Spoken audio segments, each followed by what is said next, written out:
Hey, Super Balancers. Welcome to another episode of What If? I'm your host. And today we're asking an awesome question that a lot of kids have asked us before. What if you had a tail? In this episode, we're going to find out what tails are really used for. We're going to see how a tail could help you out at school, during sports, or even at home. We're going to learn about some real science related to tails. Okay, and hey, you never know. You might even get a little bit of fantasy sprinkled in there too. Well, let's dive right into it. First, let's talk about part one, what tails are for. When you think of animals with tails, you might be thinking of a dog or a monkey or maybe a dinosaur. But there are all sorts of animals that have tails, from lizards to seahorses to alligators and more. Tails come in different shapes and sizes. They can be long or short, thin or thick, furry or scaly. Ow! All sorts of animals have them, but why? Well, tails can be used for lots of things. Like when you see a dog wagging its tail, the tail helps show how the dog is feeling. A wag means the dog is happy to see you, but a tucked between the legs tail means they're scared or unsure. Tails also help animals balance. When you spin around really fast, your arms are probably out like this to help you stay upright.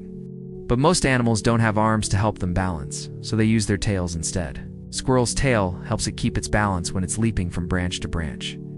And a kangaroo's tail helps it balance when it's hopping around. Tails are also useful for communication. Male parrots, for example, will raise their tail feathers to show off to potential mates. A cat's tail can puff up to make it look bigger and scarier to other animals. It can also wrap around its body to make itself a nice warm burrito and curl up for a nap. See, tails are really useful for animals because they can use them to communicate, balance, and even keep warm. So what would a tail be good for if you had one? That's where part two comes in, your new tail. Now that you know how useful tails are, let's say that you grew one overnight. What would it be good for? Well, first, let's think about school. Are there any challenges you face going to school that a tail might be able to help with?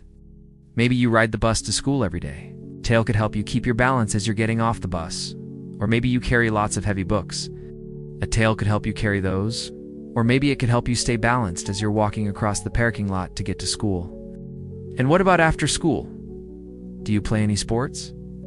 A tail might be super helpful if you're a soccer player. It could kick the ball really hard for you. Or if you play basketball.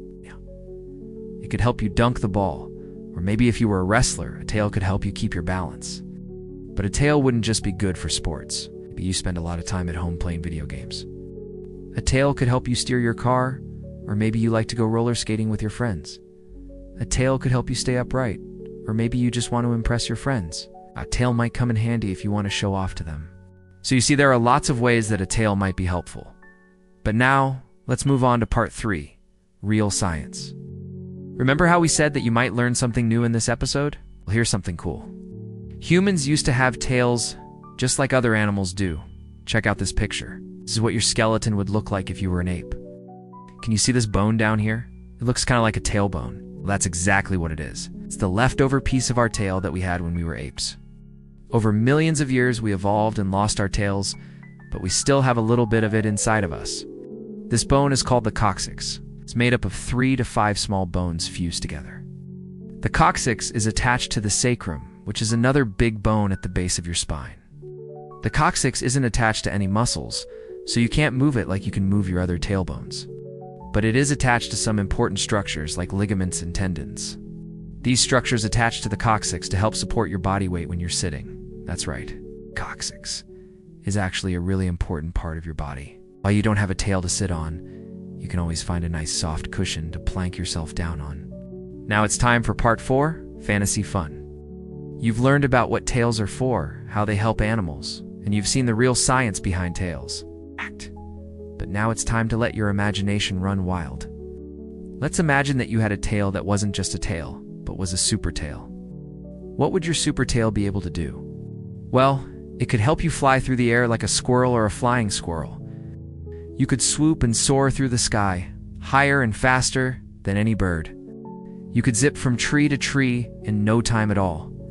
Or maybe your tail could help you swim underwater like a dolphin or a mermaid. You could use it to propel yourself through the water with ease, faster than any boat or ship.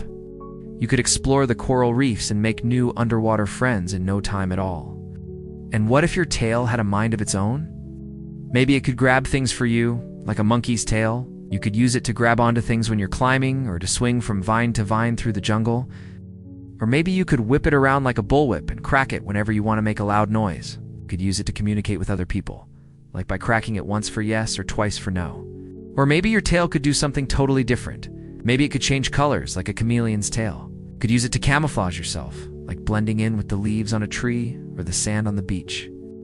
Or maybe it could glow in the dark, like a firefly's tail. You could use it to light up your way when you're exploring a cave, or to signal for help when you're lost in the woods. The possibilities are really endless when you start to think about what your super-powered tail could do. So now it's time for the outro. We hope you had fun learning about tails with us. We had so much fun making this episode, and we hope you enjoyed learning. It's about real science as well as letting your imagination run wild. But now it's time to ask, do you have any ideas for future episodes of What If? Send your ideas to the email below, and you might see your question answered in a future episode. And hey, while you're at it, make sure to subscribe to our channel so you don't miss any of our awesome videos. Also, be sure to check out our social media for more fun science interactives, and leave us a like while you're there. Thanks so much for watching, Super Balancers. We'll see you next time.